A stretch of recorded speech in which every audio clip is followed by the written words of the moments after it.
I used to think betrayal would announce itself like thunder. In my family, nothing ever arrived that loudly. Things showed up as whispers behind doors, as glances that lingered a second too long, as jokes that weren't jokes. We ran a small construction company my grandfather started after the war. 3 trucks, a warehouse office that smelled like pine and coffee, and a name stenciled on the doors that meant something in our town: Morrow Sons. My older brother Dean wore the name like a trophy. I wore it like a responsibility. Dean had the kind of smile that one bids before he said a word, and the kind of restlessness that looked like ambition until you checked the receipts. I handled the boring parts: permits, safety, payroll. He handled the golf. Our father called it division of labor, a phrase that always sat heavy between us. When Dad's heart scare pushed him into partial retirement, the plan was simple. I'd steer the ship, Dean would bring in work, and someday we'd hand it to the next generation with the same steady hands that built it. Then the plan veered. 1 meeting later, an emergency board vote with 2 uncles I hadn't seen at Thanksgiving, and a lawyer whose handshake felt like a lock. Dean was president. I was operations. Same pay, different authority. He hugged me in the parking lot like it was a mercy. "You know I'll need you," he said. "We're a team." I told myself not to make a scene. I told myself the name on the trucks mattered more than the name on the door. A month after that, I came home early from a site visit because the foreman broke his ankle and needed a ride to urgent care. I carried his lunchbox to my truck, dropped him off, and texted my wife Nadia that I'd be back by 3. No answer, which wasn't unusual. She taught art at the community center, afternoons filled with kids who turned glue sticks into magic wands. Our routine had its grooves. I drove through the old neighborhood to clear my head, then parked under the oak that leans toward our porch like a gossip. The house was quiet. Sunlight pushed a bright rectangle across the hallway rug. I kicked off my boots and called her name. No answer. The bedroom door was ajar. I pushed it open with a palm, and the world tilted, just a few degrees, just enough to make everything inside me slide. She was on her knees in front of Dean, not graphic, not some movie scene. Just one of those angles that leaves no room for explanations. Clothes rumpled, eyes wide, a slice of panic across her face that reflected mine. Dean didn't scramble. He straightened. He sneered. "First I got the family business," he said, low and triumphant. "Now I've got your wife. Get out." It wasn't volume that hit me. It was the meanness, the deliberate way he picked those words and set them down like bricks. I did what my body knows when danger cuts sharp. I backed away, reached for the top dresser drawer without thinking, fingers finding the old case that sat there like a relic. A family heirloom, technically. My grandfather's old 357 from a time when job sites were rough and cash changed hands in dark lots. I'd inherited it with instructions to keep it locked, unloaded, and never use it for anything but peace of mind. I pulled out the case. Before I could even click it open, the wardrobe door flew out with a crash of hangers and startled breath. My father stumbled forward, one hand pressed to the wood, the other up like a referee.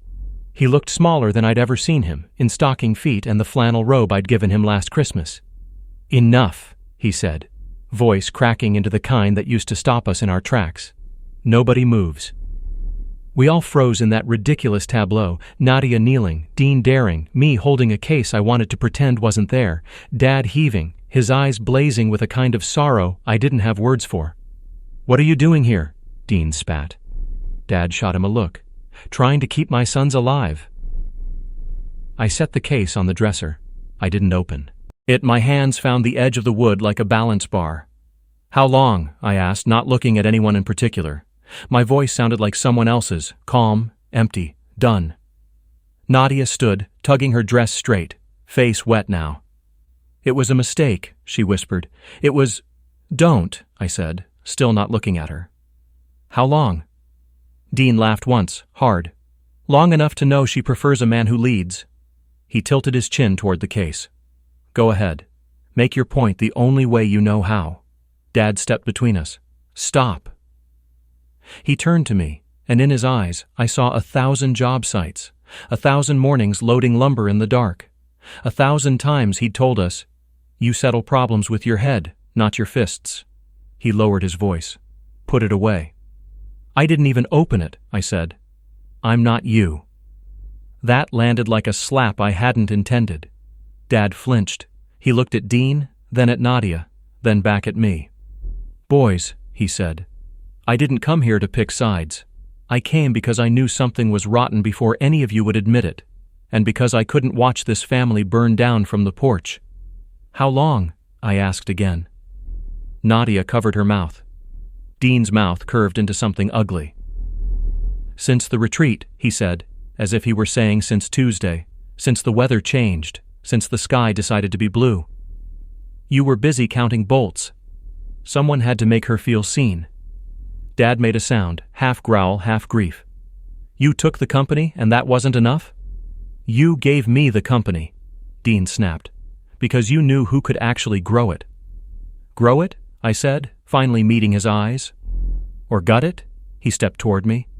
"You always were a clerk pretending to be a builder. Look at you, playing dress-up with Granddad's relic. You don't have it in you." I picked up the case, walked to the closet, and slid it onto the top shelf. Then I closed the closet door, turned the little brass lock with 2 fingers, and put the key in my pocket. When I turned back, I looked at my father first. "Do you know," I asked him, "that the board meeting where you retired me from the job you promised me was held at Carter's Steakhouse, that the bill was paid with a company card, that the lawyer who drafted the vote has been on Dean's golf tab for months?" I looked at Dean. I checked, not because I wanted to be you, but because the numbers started talking. Dean's smirk loosened. I slid my wedding ring off. The groove it left on my finger looked like a pale truth. I set the ring on the dresser next to a pile of folded t-shirts I suddenly didn't recognize. "Here's what's going to happen," I said, and my voice finally sounded like mine again. Measured, practical, the tone I use when a beam is a half-inch off, and the only way to fix it is to move the whole frame. "I'm going to leave this house. You two are going to get dressed and decide how you want to explain this to the world. You'll be tempted to lie. Don't. It buys time and turns interest into debt." Nadia sobbed. "Please." I held up a hand. "I'm not yelling. I'm not throwing anything. I'm not even asking why. I'm telling you that I'm done funding your stories with my silence." I looked at Dad. "You want to keep your sons alive? Good. Help me keep our name alive too." Dad straightened, the old foreman stepping back into his body. "What do you need?" "For you to stop pretending neutrality is noble," I said. "For you to tell the truth about the meeting, the vote, the way you let Dean take what wasn't his because you were afraid I wouldn't be ruthless enough." Dean laughed again, but it cracked. "You think the board will listen to you now? You think anyone will side with a man who couldn't keep his marriage?" "Watch me," I said. I walked into the hallway, grabbed the folder I'd left on the console table. Copies of invoices signed by Dean's favorite subcontractor at twice the going rate. Purchase orders for equipment we never received. Fuel charges on weekends when every truck sat parked. Numbers don't lie. They just wait for someone to read them aloud. Dad saw the papers and went gray. "Where did you—" "Operations," I said. "You'd be amazed what you see when you pay attention." I turned back at the bedroom door. Nadia stood there clutching a sheet to her chest, smaller than I'd ever seen her, finally understanding none of this was about heat. It was about character. "I loved you," I said simply. "But love without respect is just theater. The show's over." Then I looked at Dean. "You wanted me out. You wanted everything with my name cleaned off it. Congratulations," I said, and nodded toward the case in the closet. "You're safe from the only thing you were brave about, a story you invented about me." I tapped the folder in my hand. "But you're not safe from the truth." I stepped into the hall. Dad moved, blocking Dean's path without touching him, the way you block a rolling ladder from picking up speed. "Stay," he told him, not loud, final. In the foyer, I slid on my boots, grabbed my jacket, and reached for the knob.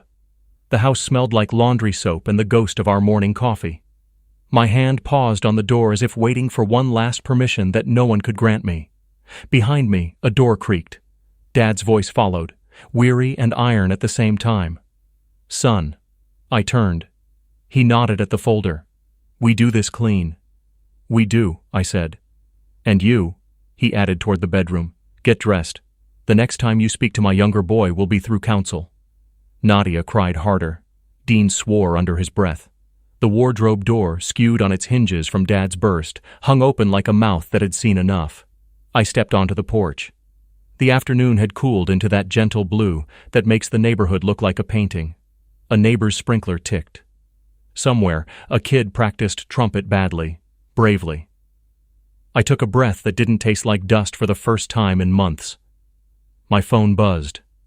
A text from Dad, sent from the other room, because he had always been better with action than apologies.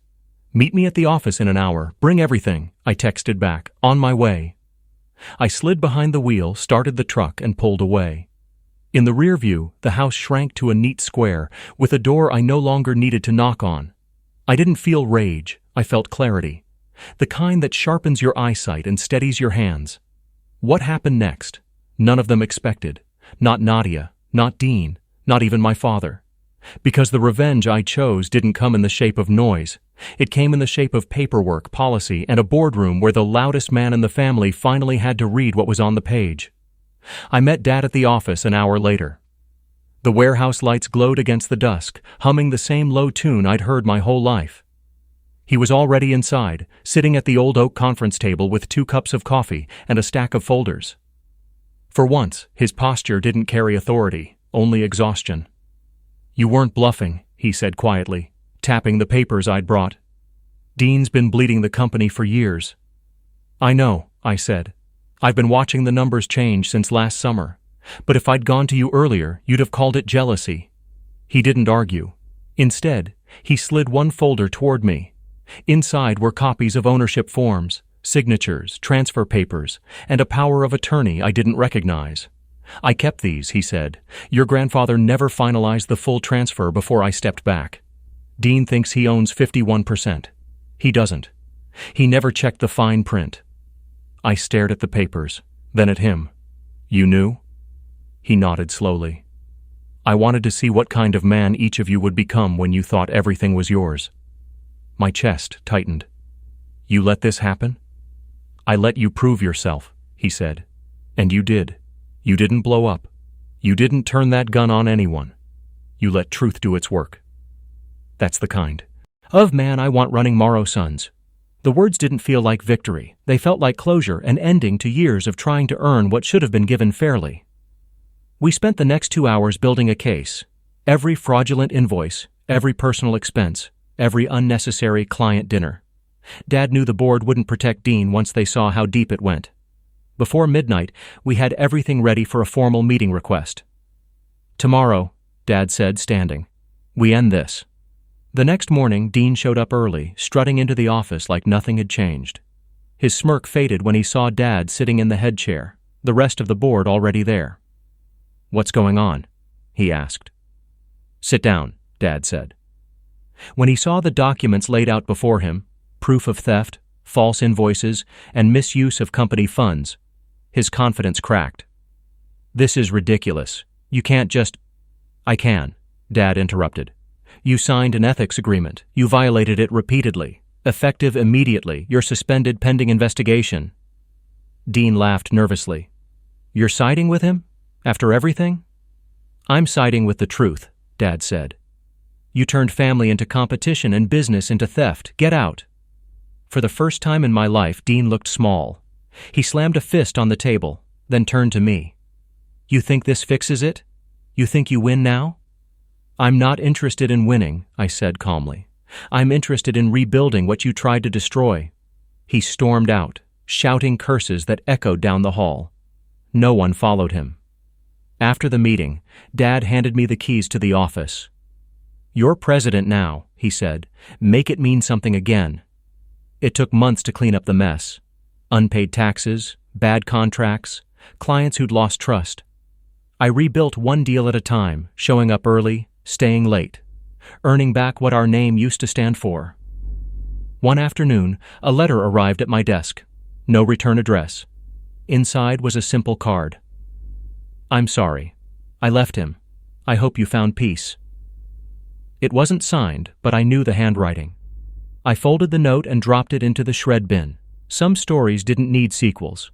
The business grew again. Slow, honest growth this time. We rehired old crew members, paid off debts, and fixed what was broken. Dad retired for good, smiling in a way I hadn't seen in years. At the first company picnic since the fallout, he clapped my shoulder and said, "You handled it better than I ever could have." "Maybe," I said, "but I learned it from you." As the sun set over the lot, kids played tag between the trucks, laughter echoing where shouting once lived. I stood there, hands in pockets, realizing revenge hadn't been about destruction. It had been about restoration. The moment I walked away from that house, I thought I'd lost everything. But standing there, watching our crew smile again, I knew I'd gained something far more valuable: peace. And peace, I've learned, is the sharpest revenge of all. 6 months later, the company felt alive again. The warehouse that once echoed with arguments and half-truths now buzzed with the sound of real work. Hammers, laughter, progress. People had stopped whispering about the Morrow brothers. There was only one Morrow left in charge, and I made sure that name meant something again. Dad came by every few days, not as the boss, but as the quiet old hand who knew how to fix things without saying much. He'd sit in the corner with his coffee, watch the crews unload trucks, and occasionally mutter, "Your grandfather would have liked this." For a while, that was enough. I didn't think about Dean, didn't think about Nadia. The past had been buried, and I wasn't going to dig it up. But peace has a strange way of testing you. It waits until you've rebuilt something good, then knocks on your door wearing the face of what ruined it. It started with an email. Subject line: Dean. The sender: a law firm I didn't recognize. The message was short. Mr. Dean, Morrow requests a meeting regarding his remaining shares and future involvement in Morrow Sons. I stared at the screen, not angry, not surprised, just tired. He hadn't learned. Dad was sitting across the room when I told him. He set down his mug.